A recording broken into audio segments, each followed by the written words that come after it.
So, hi, Jason. How you doing? I'm doing great, Sam. Yourself? Good, good. And hi, everyone else.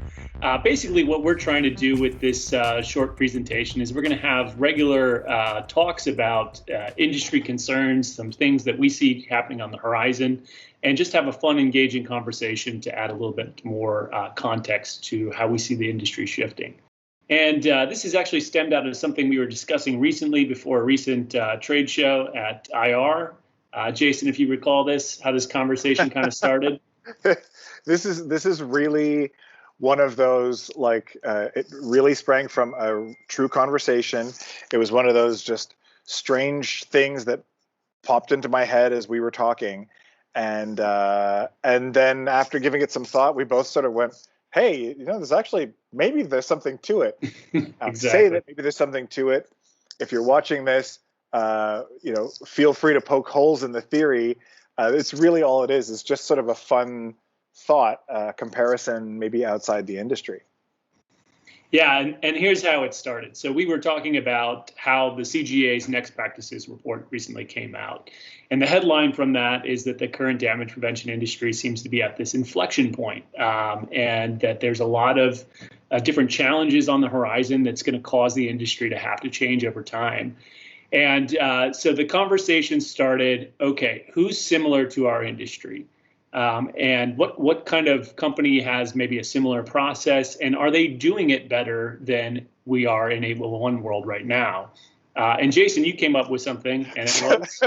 Yeah, anyone who knows me is not going to be surprised to find out that it was food related, especially these days. And I said, is Uber Eats actually doing a better job at kind of funneling back communication than we are with positive response and 811? And by the way, just to be fair, we're not trying to criticize anyone. The industry is obviously working really hard to try to improve this. It's nothing more than a kind of a fun look, but also it's one of those things where maybe we can learn things by looking outside the industry. And it occurred to me that I think you were talking about a locate ticket that you actually recently called in, and That's kind right. of this data overload that you get, right? You get all these different emails from the call center and paint on the ground, and some companies are responding back, and the call center does it as well. And I was thinking about the last time I ordered a meal and thinking, hey, it said, whatever, your driver Dave is on the way to pick up your noodles, and Dave's busy, he's got another pickup or whatever it is, and it's funneling all of this feedback through the same channel.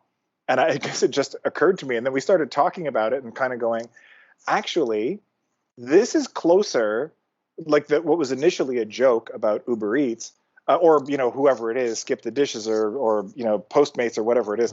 Right. They're all kind of the same. And then we started going back and forth about it, drawing parallels.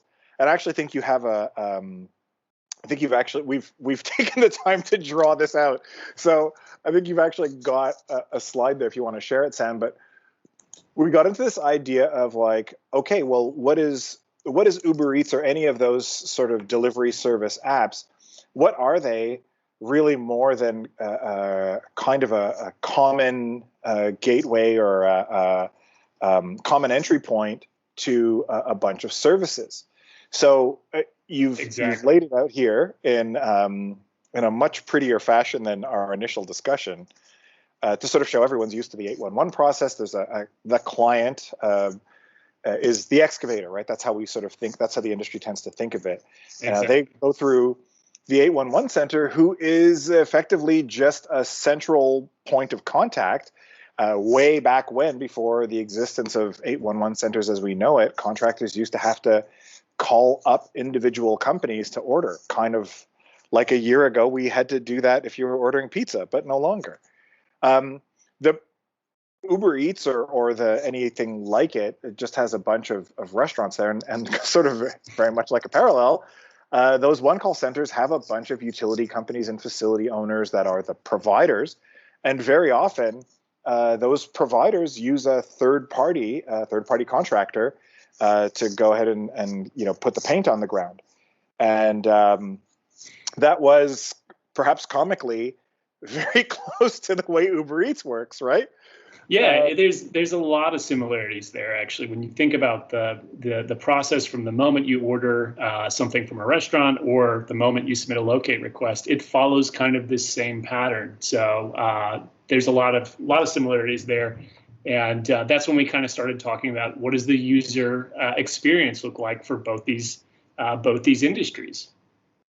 Right, and that was an interesting thing. And again, it's absolutely not a knock on what any of the state or provincial one calls are doing. This is really just sort of the two of us talking about our experiences recently. And I had noticed, and you echoed the same set of sentiment, that there's something really convenient about just, you order your noodles in the same app and you find out where is your delivery guy, what is the restaurant doing, if there's delays, if there's a problem, if they're out, if that restaurant's closed, everything comes back through the same app. And it's not like, Jason, I actually have a slide here, so let me pull that up while you're talking to that. Yeah, let's talk about that. But that user experience, see, so much more organized than I am. Sorry. So that user experience channels what is really a bunch of different players, right? There's a bunch of different actors in here. There is Uber Eats, the service, but then they've got tens of thousands of restaurants in there, all of whom are just or at least a lot of them are these little mom and pop shops, sandwich joint, noodle place, whatever it is.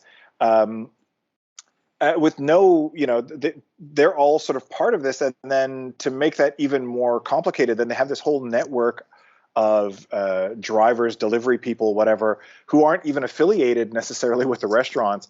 And they've kind of figured this out, this potentially chaotic process, into something that as a user experience, open the app, see the noodles, order the noodles, it tells me when they're going to be there, and I can track them the whole way.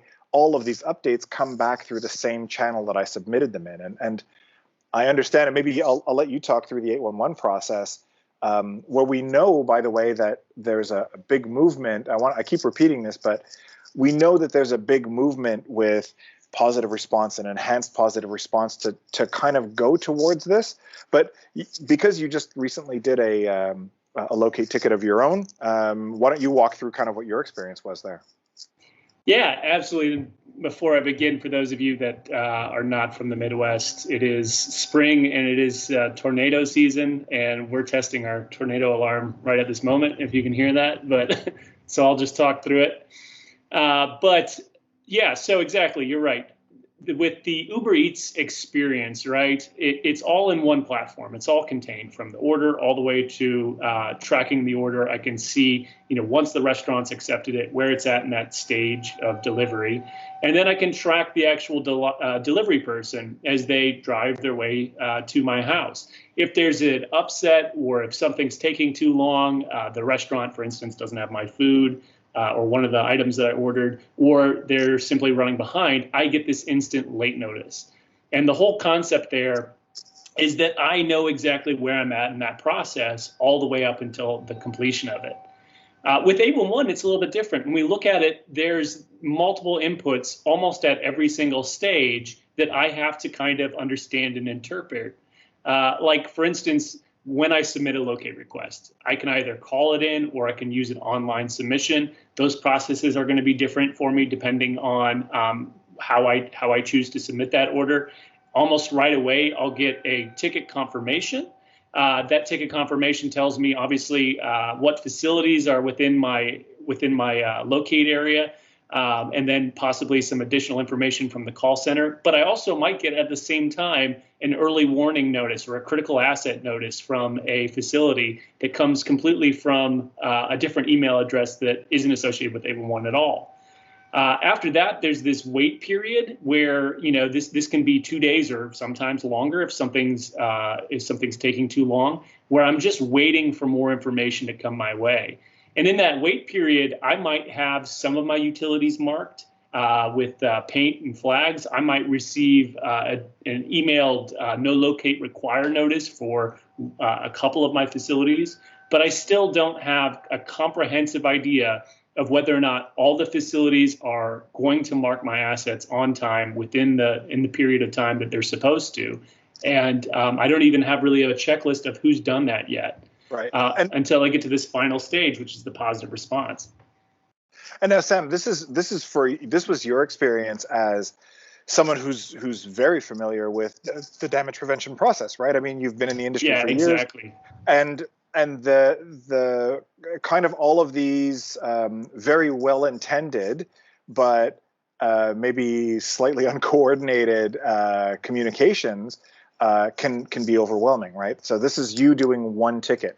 This isn't you as a professional contractor doing hundreds of tickets in a week, or you perhaps as a homeowner who's never used 811 before, and even at that, you're getting a lot of stuff, right? And they're all good in and of themselves.